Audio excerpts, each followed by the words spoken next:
ଲେଖା ତା ଦେହରେ ଆଉ କ'ଣ ମିଶା ଯାଇପାରିବ ସେଇଟା ଆଇଡ଼ିଆ କରୁଛୁ।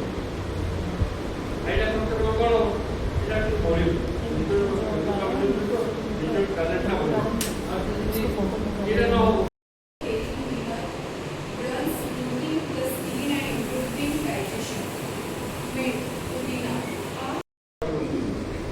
ହାଇ ପର୍ସେଣ୍ଟ ହବ କାଟେ ଯେତେ ଜଣ ବସୁଛନ୍ତି ତା ଭିତରେ 5 ଜଣ ପିଲା ବୁଝିଦେବେ ସେତିକି ସଫିସିଏଣ୍ଟ।